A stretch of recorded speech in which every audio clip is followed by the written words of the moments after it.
college football playoff rankings for the second week of the college football playoff rankings have been released. We're gonna talk about it. Who's high? Who's low? Who are locks to make the college football playoff? Who's gonna need some help? And who's gonna need some more work to do? We're gonna talk about all that. It's probably gonna dominate today's live stream, the college football playoff. But I also want to talk about the NFL a little bit. The Colts, the Broncos, and the Patriots are the leading teams in the AFC. Have they changed the hierarchy from the Chiefs, the Bills, and the Ravens? Let's discuss that. And who are you buying and who are you selling? Well, let me say, who am I buying and who am I selling in the NFC? Getting all that today, right here in the Sports Ozone.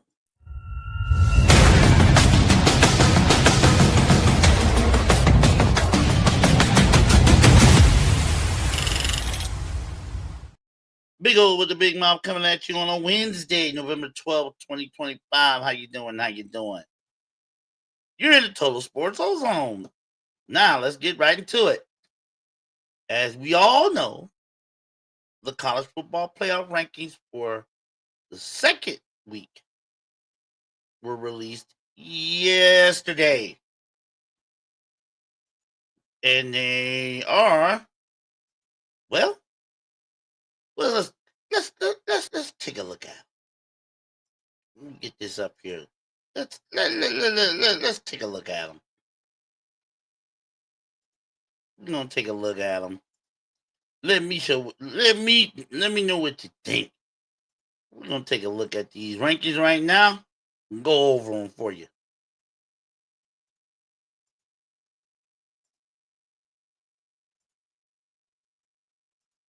Here we go. Here's the college football playoff rankings for November 11th, 2025, the second week of the college football rankings. We have Cincinnati coming in at 25. USF, that's University of South Florida, which is probably one of the two group of five teams, or group of five, group of six, whatever you call them, has entered the countdown at number 24.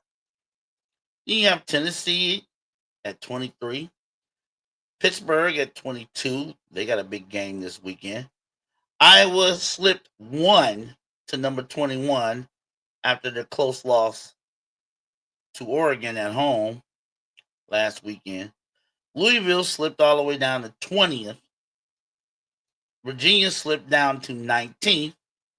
And Michigan, that team up north, moved up from 21, I believe, to 18. USC is now 17. Georgia Tech moved up a couple of notches to 16. Miami is at 15.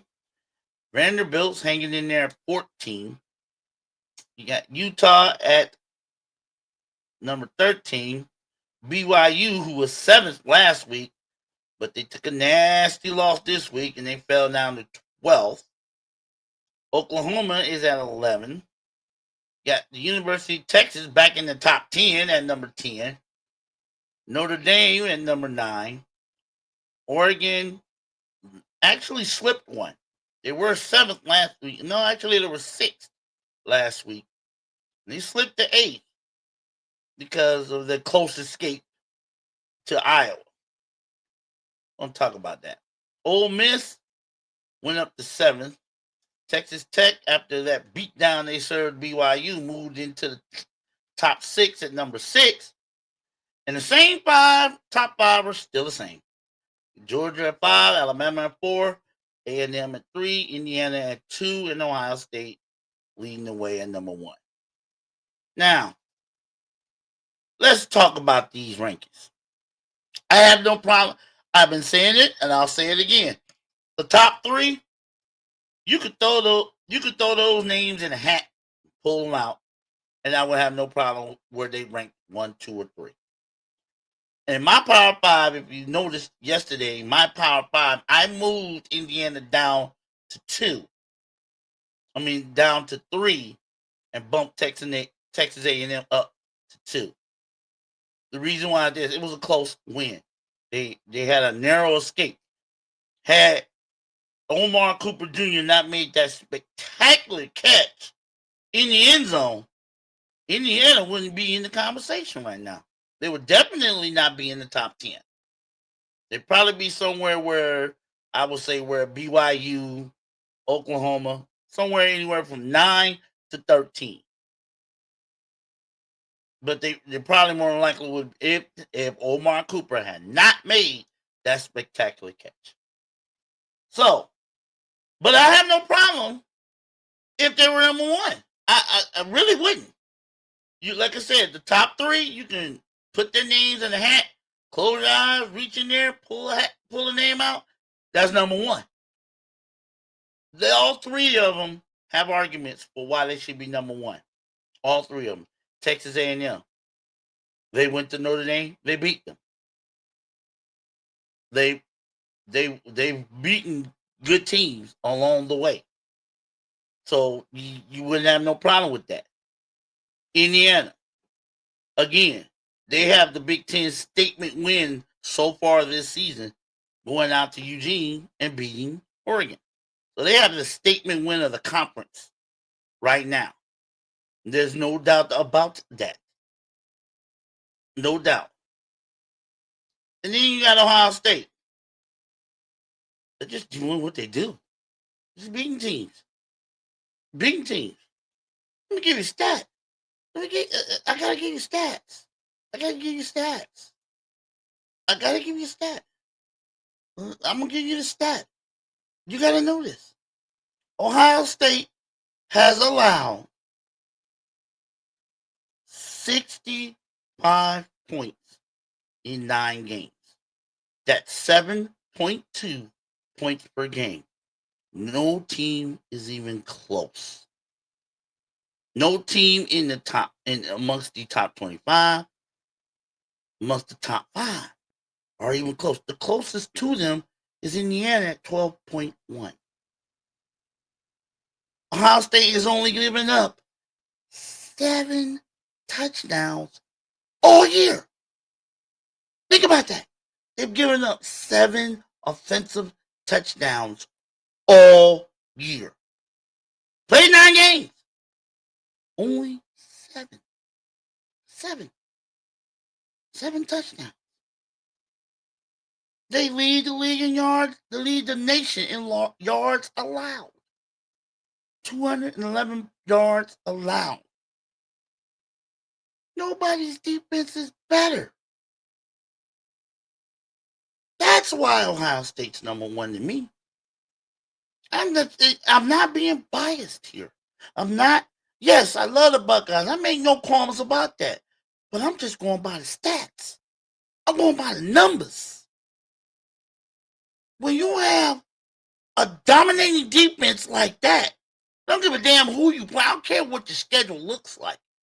I don't care about strength of schedule and strength of record. Oh, by the way, Ohio State's strength of record has gotten better because Texas is now back in the top 10. Remember the team that was preseason number 1 came into the season number 1 and Ohio State beat them? Oh, yeah, they're back in the top 10 somehow, some way.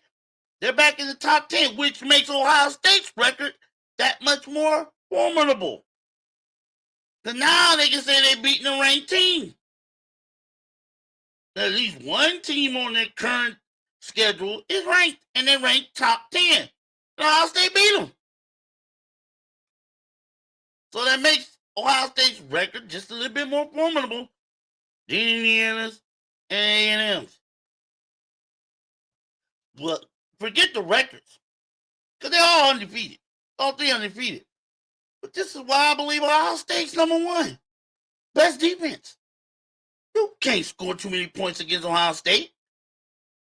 You can't.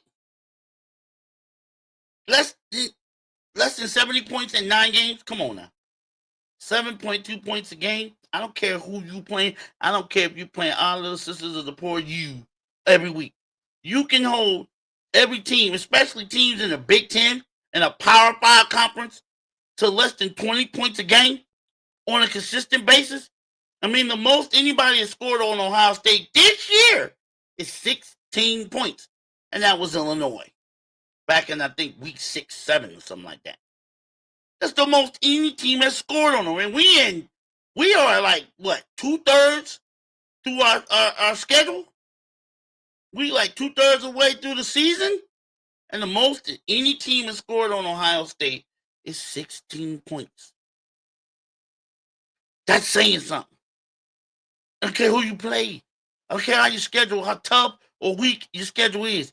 You can hold teams to less than 20 points in college football weekly. Plus,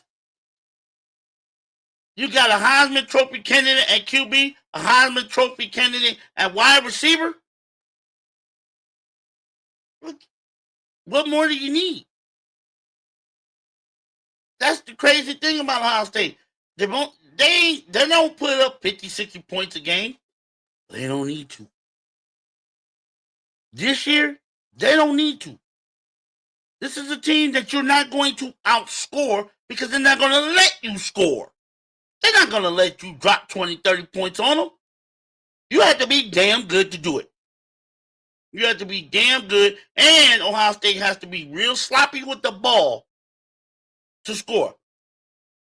When Penn State scoring on them, scored 2 touchdowns on them. One of them is because Ohio State turned the ball over. If they don't turn the ball over, they hold Penn State to 1 touchdown, and that's it. That's it. If they turn the ball over, that's your best chance to score on them. But if it's a straight up game and they take care of the ball, you have very little chance to score on them. That's why Ohio State's number 1. And when you hear about Indiana, they had a close escape. They had a very close escape, a miracle escape against a team that's not even ranked, don't even have none of those, teams with points, teams receiving votes. They ain't even there. And they just escaped them. Escaped. A&M does not have nowhere near a formidable defense than Ohio State. They don't. They can put up points, which is why they're undefeated.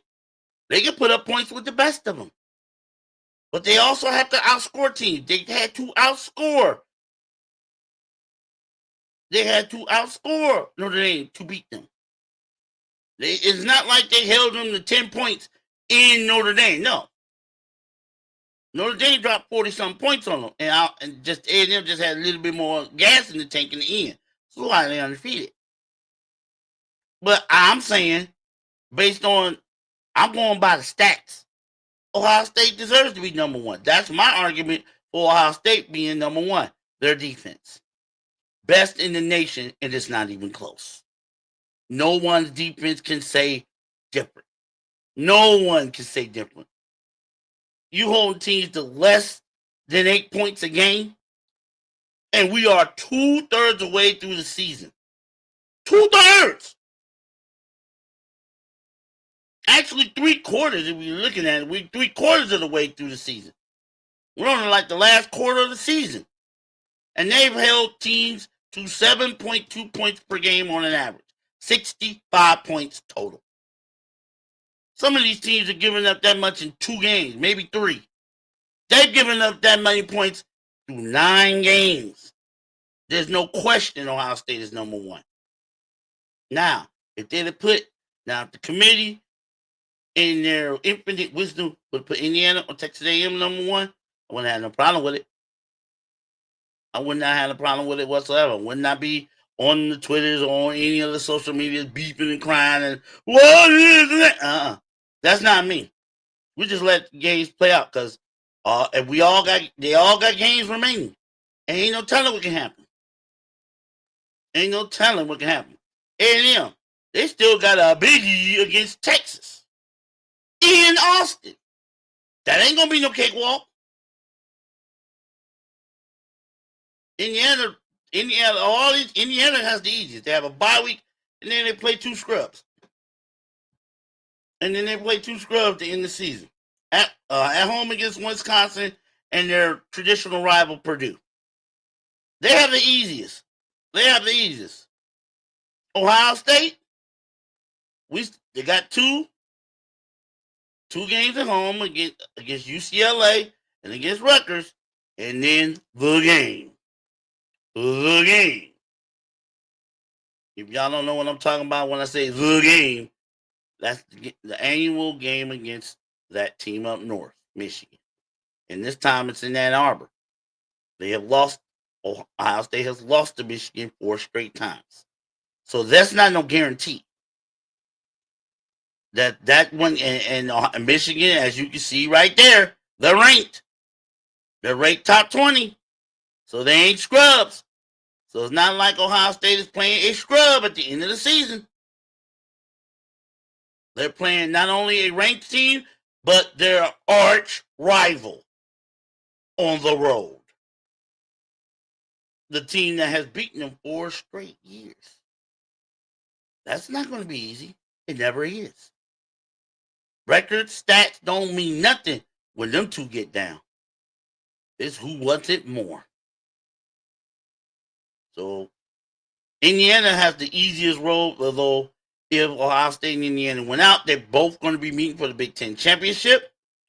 But Indiana has the easiest road regular season wise, and they'll still has to finish their season in Austin to play Texas.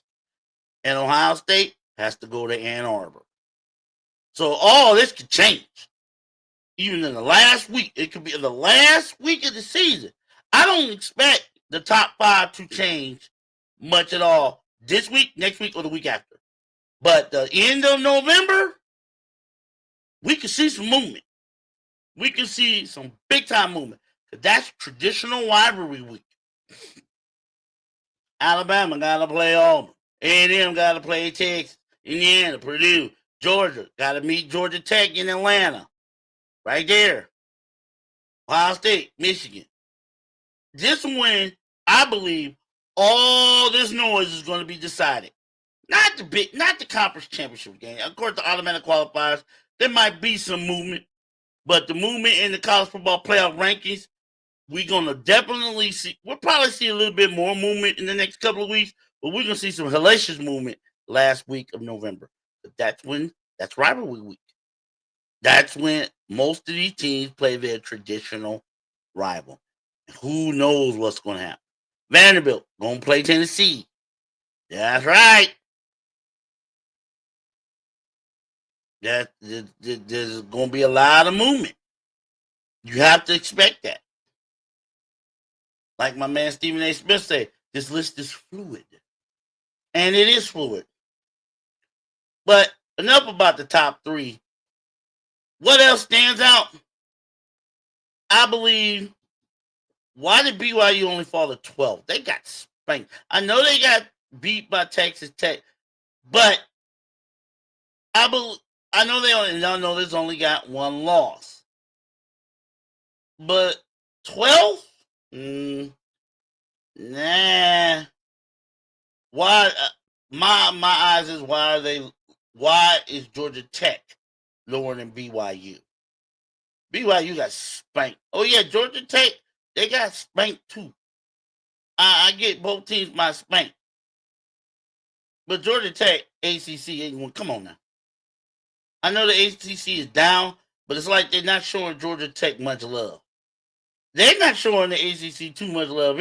Period.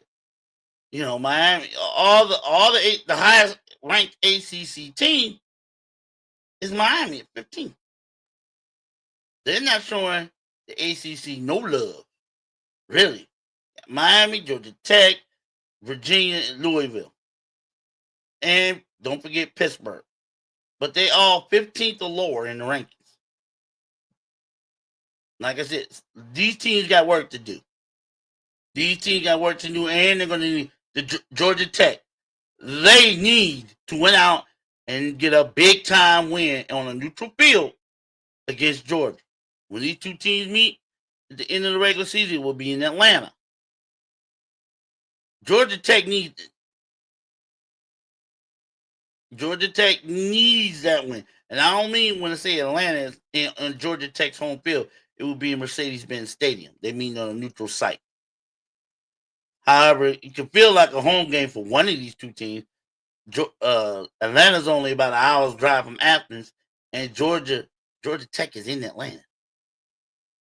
So one of these two teams is gonna feel like a home team, but Georgia Tech needs this win badly. Georgia can afford to lose a game and they'll still get in because their only loss is to Alabama. Georgia Tech, I know they've only lost one game, but it was a bad road loss.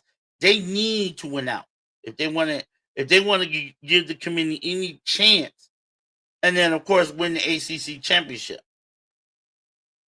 This is the one loss team that can't afford to lose another game. One of the ones is Georgia Tech. I'm just wondering why they got them below BYU. That didn't make no sense to me. As bad as BYU lost, I know it was to Texas Tech, but as bad as they lost, they should be 16, and Georgia Tech should be at no worse 14. They should be at no worse 14. Because Vanderbilt got 2 losses. Georgia Tech only has 1. I know, I know what y'all gonna say. They got 2 good losses. One to Alabama. So what? They lost 2 games. Georgia Tech didn't. They've only lost 1. I get tired of people talking about, oh, they were good losses. They were losses. Ain't no such damn animal in my vocabulary as a good loss. Only the people that take this to credence, college football playoff, would consider a loss a good loss. Like they're saying the Texas loss to Ohio State was a good loss because you lost to the number 1 team in the country. It's still a loss. Nobody wants to lose and say, oh, that's good. Give me a break. Nobody says that. Who the hell wants a good loss? No, I'd rather have an ugly win. Nobody likes good losses. Ooh, this is a good loss. It's a loss. What people gonna say Alabama's loss to Florida State was a good loss? Where Florida State at in these rankings? Nowhere to be found. That's why I get all this flack on the TikTok and everything else talking about Alabama should be number 1. Don't give me that shit. Please don't give me that shit. Alabama don't deserve it. They deserve to be right where they're at. 4th. The only reason why you ain't 5th is because the team you beat is 5th. But you lost to a bad team who is nowhere to be found in these rankings. Nowhere. So don't tell me that's a good loss. It isn't. Ain't no such thing as a good loss. Not to me. It's a loss. If you were good enough, you would have won the game. So don't give me this good loss. Vanderbilt, you weren't good enough. You got better, but you weren't good enough. You lost to Alabama. You lost to Texas. Why are you in front of Georgia Tech, who has only 1 loss? Don't tell me if Vanderbilt wins out, they should get in. Bullshit. Bullshit. You gonna stick Vanderbilt in to the playoff over Georgia Tech if Georgia Tech ends the season with only 1 loss? Bullshit. Vanderbilt ain't going to the SEC championship game. Georgia Tech might.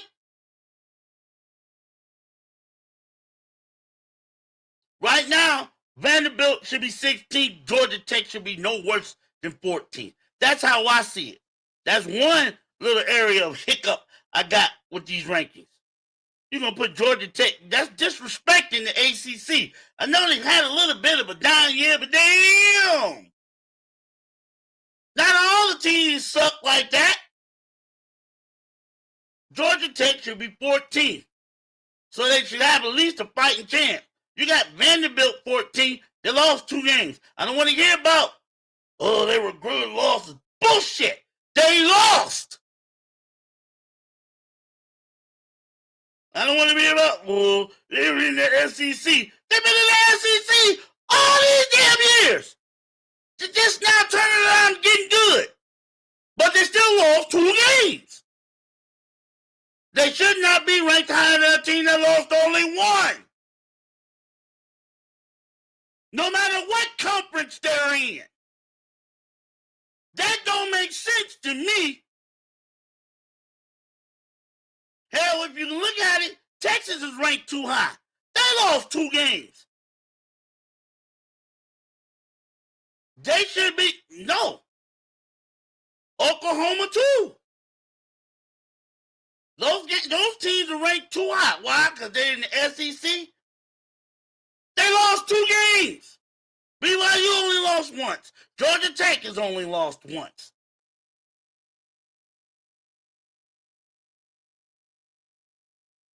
Don't talk to me about SEC bias, because it's all a bunch of crap. That's all it is. Because I ain't sold on none of them teams if they make it to the college. Oklahoma, Texas. I'm not sold on them if they get into the college football playoff. Believe they'll be one and done. One and done. Period. Georgia Tech should get at least have an opportunity to have a swinger's chance to make the college football playoff to sit in 8-1.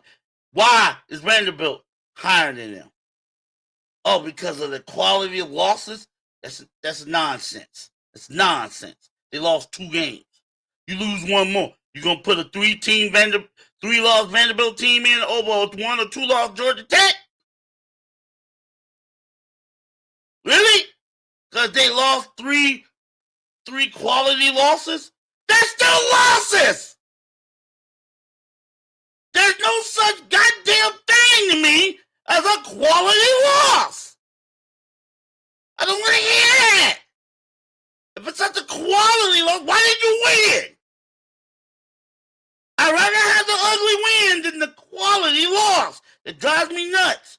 But that's what the committee is doing. They're talking about quality losses. They're still losses. And no team with 2 losses, no matter what conference they're in, especially if they're in the Power 4 conference, no team with 2 losses should be ranked above a team with only 1 or none. That's just how I see it. I don't want to hear about strength of schedule, strength of record, what conference they're in, and blah, blah, blah, blah. You lost 2 games. I don't care. You lost 2 games. If this was a 14 playoff, you wouldn't even be in the mix. And you know it. If this was just a 14 playoff, if this was just a 14 playoff, like it was a few years back, this is right here. That's it. That's it. These 3 in either Alabama or Georgia flip a coin. Everybody else, you getting in where you fit in. And we know it. 2 losses, you can forget it. So now we're going to have a criteria where we might have a 3-loss SEC school in the playoffs. You know damn well they wouldn't do that to a Big Ten school. Let Ohio State lose 3 games, we wouldn't even be on this map. Let Ohio State lose 2 games, we'd be probably down here somewhere because of the bias. I know the SEC bias is strong. I know it is. But we also got to look at the real deal here. You shouldn't slight a team for having a good season over a team that having an okay season. Simply because the team that's having an okay season is in the SEC. And the team that's having a good season, possibly great season, is in the ACC or the Big Ten or the Big 12. That's BS. And we're talking about, and they've been talking about the college football committee and all the NCAA and all these schools. and all these conferences want to bring back parity. How you gonna speak of parity when you're doing this shit in the playoff rank? When you're ranking a one loss team lower than a 2-loss team just because they had quality losses. It's still 2 quality losses, 2 to their 1. That's got to change. I doubt if it would, but it should. That's the only beef I have with these rankings. That's it. With the top 3, flip a coin, pull a rabbit out of your hat, do what you want to do. Do as you will. But Georgia Tech should be ranked higher than Vanderbilt. I believe that. And I think BYU didn't fall far enough the way they got whooped. They didn't fall far enough. They should be somewhere around here. 15th to 18th. They didn't fall far enough, in my opinion. That's the college playoff rankings for November 11th, 2025, the second week of the college playoff rankings. That's my beef on it. That's my spiel on it. That's my big mouth interpretation of it. What do you think? Drop me a comment. And don't forget to click that like and subscribe. I would appreciate it very, very much if you hit that like and subscribe. Big O with a big mouth in the total sports ozone. Now, let's flip it to the NFL. And if you haven't noticed, and you probably have, but if you haven't noticed, the hierarchy in the AFC has been flipped. If you ain't noticed, you better notice it. The hierarchy looks like it's been flipped so far in 2025. We all came in talking about it being the Kansas City Chiefs, Buffalo Bills, and the Baltimore Ravens, the three best teams in the AFC, with the 3 best chances, with the teams with the best chances to make it out of the AFC to go to the Super Bowl. Right now, let's look at the standings. The Ravens are second place, 4-5, 1 game behind Pittsburgh. The Buffalo Bills, 6-3, but they're a game and a half behind New England. That's right. The 8-2 New England Patriots. The Kansas City Chiefs are in 3rd place in the AFC West at 5-4. A good 2.5 games or something like that. 2.5 games behind Denver. And the Indianapolis Colts. Well, you got the hierarchy has changed. Because you have New England, Indianapolis, and Denver all sitting at 8-2. All 3 of them. My question to you is, has the hierarchy changed? Has the hierarchy changed? Are we seeing changings of the guards in the AFC? Are we seeing out with the old, in with the new? I mean, Bo Nix, he's relatively new quarterback in the NFL.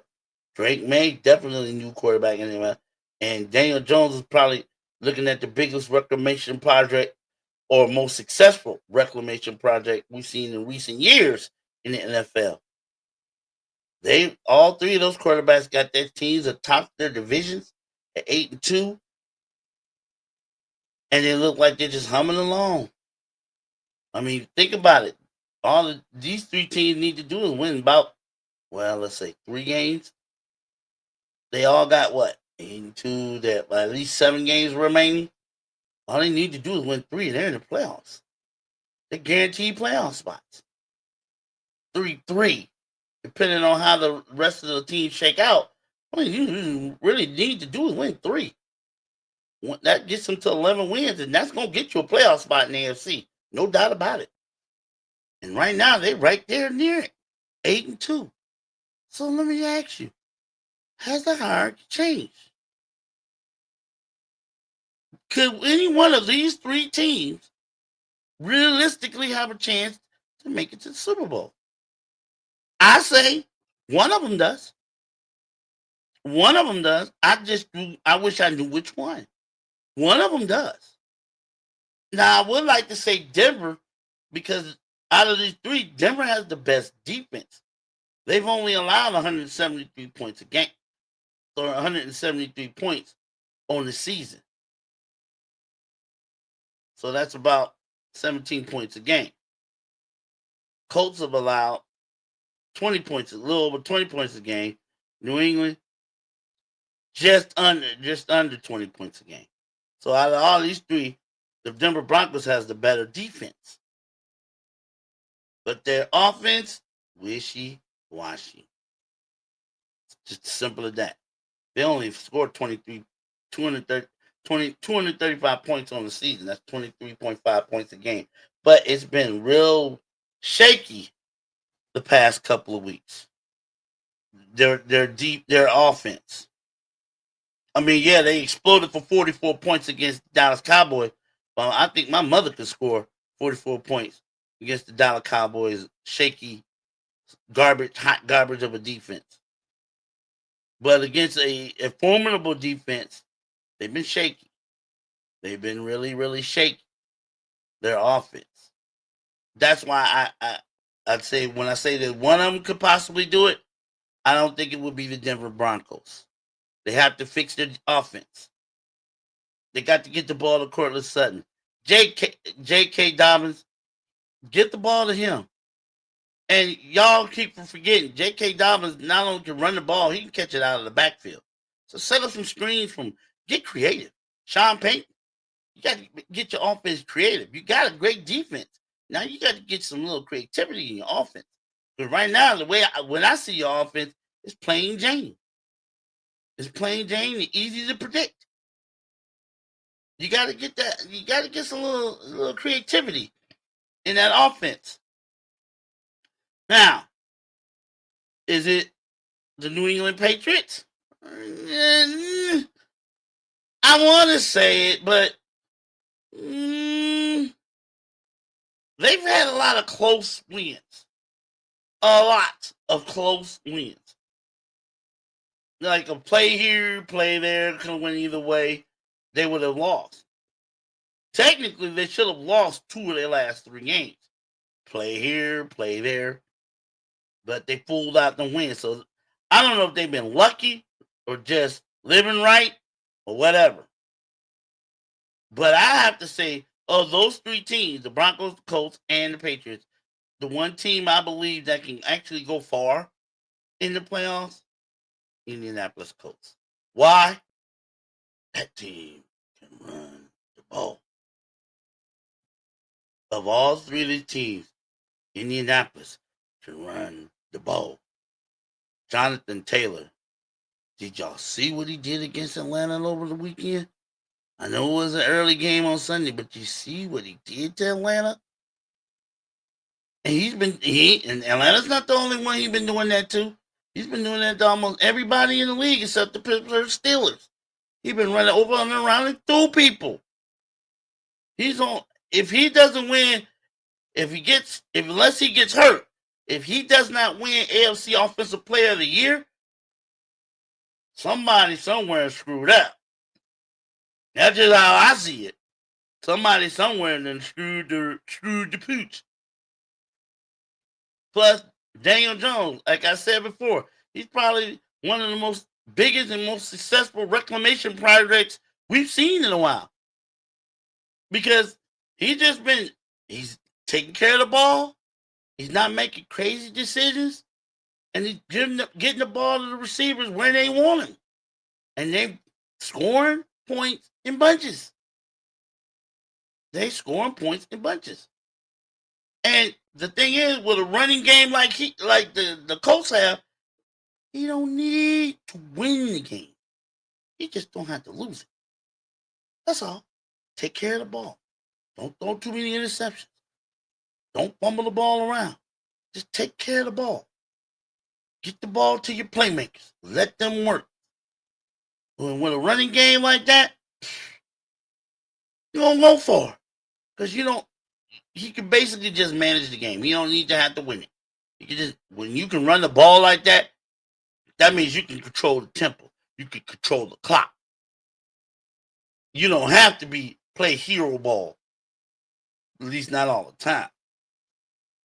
So all he can do is just sit back, make sure you take care of the ball and enjoy the show. That's Daniel Jones right now. And it's working. 8-2 is 8-2. But that's the team of those three. Broncos, Colts, and the Patriots.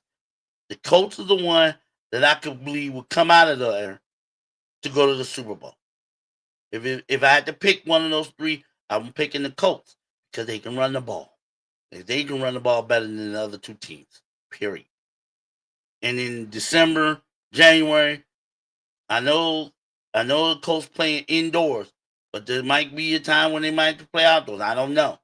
But it doesn't matter, indoors, outdoors. If you can run the ball in the playoffs, you control the tempo. You control the pace, the flow of the game. You keep you run the ball. You're keeping that ball out of the other team's hands, and they got less possessions to work with. That's why I picked the Colts. They run the ball the best. Jonathan Taylor, if he stays healthy, AFC Offensive Player of the Year, mark it down. That's how I see it. But the hierarchy has flipped. This year, it's flipped. Now, excuse me. Now, can the Chiefs, the Ravens, and the Bills make the playoffs? Of course. Of course. I believe two of those three will. I believe two of those three teams will make the playoffs. I don't know which two, but two of those three teams will make the playoffs. No doubt about it. No doubt about it. Like I said, you never sleep. What I've said about Kansas City, I'll say it again. You never, ever disrespect Patrick Mahomes and Andy Reid and the Kansas City Chiefs. You do not take them for granted. They are the defending AFC champions until somebody beats them. So you don't sleep on the Chiefs. I know they're 5-4 right now and they slide a little bit, but I wouldn't doubt them. And I'm telling you right now, don't doubt the Kansas City Chiefs. All I'm gonna say, don't doubt them. But I believe two of those three, out of the Ravens, Bills, and Chiefs, two of those three will definitely be in the playoffs at the end of this season. But the hierarchy has flipped. It's not what it was the last 2 or 3 years. These young boys have come to play, and they're playing hard and they're being successful doing it. So we better watch out, especially in AFC. Now let's flip over to the NFC. We're gonna play a little bit of buy and sell. Or at least I'm gonna play a little bit. I don't do the stock market, and I don't do all that stock exchange stuff, watching stocks and bonds. But I'm gonna still play a little bit of buy and sell. I'm gonna pick 5 teams out of the NFC. Five teams. I'm gonna actually do 6. 6 teams out of the NFC that I'm gonna either buy them, being a contender, go to the Super Bowl, or I'm gonna sell them. And I'm gonna let you know why. First, let's start from the East. We'll start by division from the East all the way to the West. So we start with the NFC East. Philadelphia Eagles sitting at 7-2. League, the only team in the NFC East that has a record above 500. Am I buying or am I selling? Their chances to go back to the Super Bowl. Am I buying it or am I selling it? Buy. I know there's been a lot of infighting and the offense has looked nowhere near as fluid as it did last year. But you're 7-2. You're 7-2 and you're in a very weak division that you should win going away. I believe by the time the playoffs come about, they will have fixed their offensive problems. I believe they will. So I'm buying the Eagles. At least with given a chance to go back to the Super Bowl. Let's move on. Ain't nobody else in that division worth even talking about. Now, let's move on to the NFC North. You got the Detroit Lions tied with the Chicago Bears at 6-3. I'm focusing on the Detroit Lions. Am I buying or selling their chances of making the Super Bowl? Last year, they were the best team in the NFC. Had the best record. I believe it was 15-2. Didn't make it out. Didn't make it out past the divisional round. Got picked off at home by Washington. I believe they've learned their lessons. I honestly believe that team had that loss right here in the middle of their brain all off season. And that's probably why they they were probably licking the chops to go to Washington and give it back to the Commanders, and they did. So, but I believe that experience of them losing after getting home field advantage and losing at home to the Washington Commanders, I think that's going to fuel them. They were already a great team before that, especially on offense. But I think that loss will fuel them moving forward, especially when they get in the playoffs. Because I'm pretty sure they don't want to have no parts of that happening to them again, especially if they get home field in any round of the NFC playoffs. So I'm buying the Detroit Lions.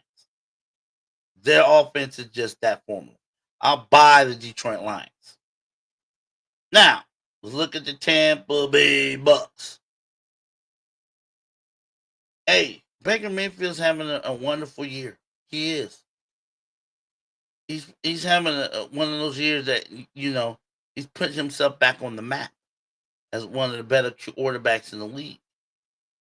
But I'm not so sure about that defense, especially with all the injuries coming up.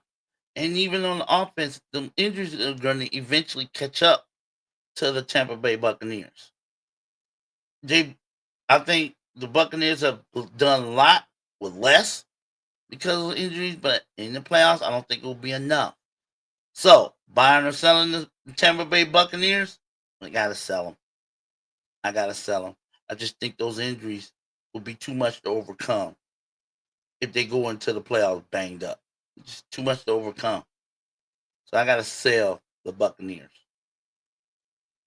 Next, the Seattle Seahawks, sitting at 7-2, tied for with the Los Angeles Rams for best record in the NFC West. Now,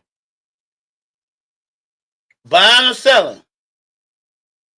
I told y'all yesterday, Seattle is one of two teams in all the NFL who has yet to lose on the road. You know how hard that is? You know how difficult that is? They're 4-0 on the road. The road. 4-0. You know how hard it is to do that? They've done it. They're one of those teams, and I think they've gotten stronger as the weeks gone on. Jackson Smith-Njigba, if he isn't in the running for NFC Offensive Player of the Year, somebody's gone delusional. The man could get 2,000 yards receiving this year. He is that good. He can get open pretty much whenever and however he wants. And Sam Darnold, he was this good last year in Minnesota. Remember, he went 14-3 last year in Minnesota. People were sleeping on that. It was just a system. It wasn't that. It's just a system. Well, look at Minnesota now. They're 4-5 with J.J. McCarthy. Where are the Seahawks? 7-2. Keep on rolling. So you might want to start showing a little love to Sam Darnold. I ain't saying he's the greatest thing since sliced bread, but damn, you can't argue with the results. He went 14-3 last year with the Minnesota Vikings, and right now he's 7-2 with the Seahawks. You can't argue with that. That's 21 wins so far in a year and a half. Can't argue with the success. The numbers don't lie. And you might want to consider the fact that Sam Darnold is pretty damn good. I don't think he's the next Pat Mahomes or next Josh Allen. He's pretty darn good. You might want to start showing him a little bit more love. That's all I'm saying. Just a little bit. But am I buying the Seahawks? Yeah. Yes, I am. Their defense is one of the best in the NFL. And defense travels. And obviously, traveling with this team, they haven't yet to be beaten on the road. And now with their offense clicking, Sam Darnold, Jackson Smith here went, and they getting Shaheed, right? What is it? Raheed Shaheed. He's coming too. Seattle's gonna be a tough out in the playoffs. Trust. They're gonna be tough. I gotta buy the Seahawks. I have to buy them. Now, the two more wild card ones. One, the Chicago Bears. Do I buy or sell the Chicago Bears? I want to buy them, but Caleb Williams is too up and down. He's just too up and down like a yo-yo. And like I said, I don't know too much about the Dow Jones average and stocks and bonds. I know down is bad, up is good. I just don't know what he's going to be from week to week. I mean, last week, yeah, he beat the Giants. Woo. Let me see him do that against the Packers. Let me see him do that against the Lions.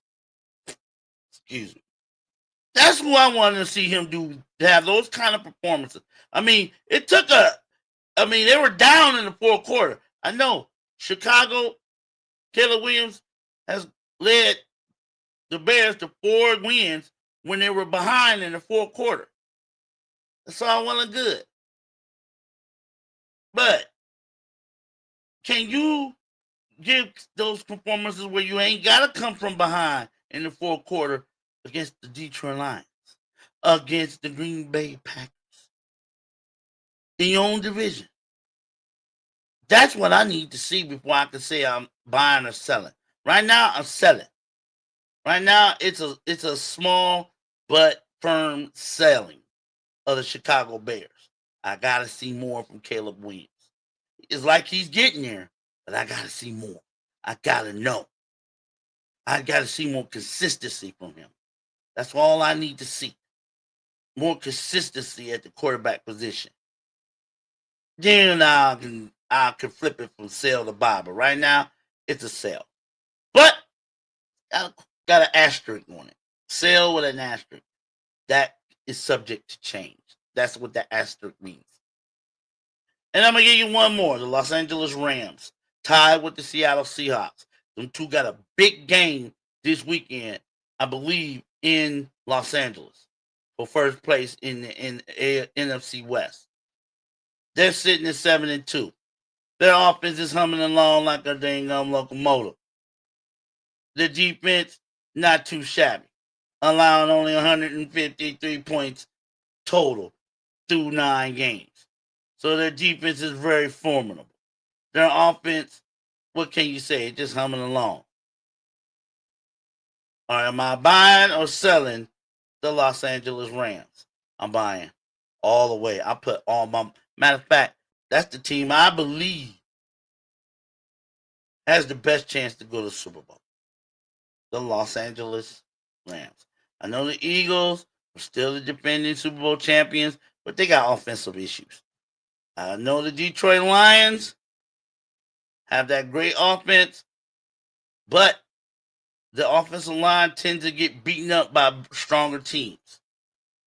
Ask the Minnesota Vikings. The Rams, they don't have a weakness. They don't have too many weaknesses, if at any. They don't. They're just humming along. The Rams, humming along. And as long as Matthew Stafford and Katrua and the rest of the boys stay healthy, that's gonna be the toughest out in the NFC to try to deal with them boys, especially if they get home field advantage. Now I know in SoFi Stadium, it may not mean nothing, but who knows? But then again, they might want to get you on the road. The 4-1 on the road, and the only loss was like a very frantic comeback win by the Philadelphia Eagles. That was the only loss on the road. This team is that formidable. I'm buying the Los Angeles Rams.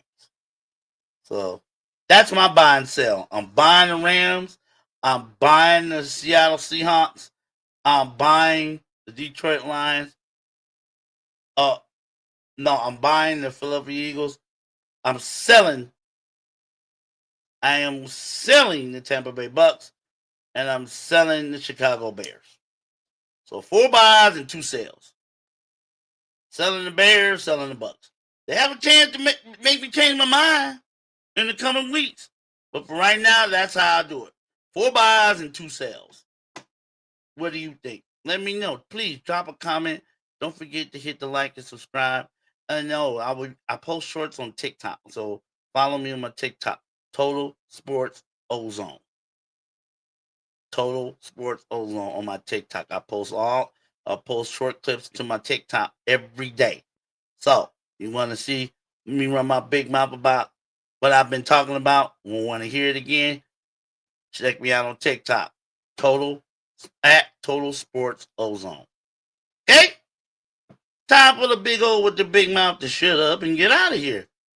I will see you tomorrow. We're going to preview the Thursday night football game. I believe the Thursday night football game was going to be a good one. At least I hope it's going to be a good one. It not well, maybe. New England hosting New York Jets. That's tomorrow. Oh yeah, we're gonna get into a little bit of NBA talk. I wanted to talk about Nico Harrison more today. I've done enough yelling, and they know what they need to do. But we'll talk more NBA tomorrow. All right, Big O with the big mouth signing off. You're in the Total Sports Ozone. See ya.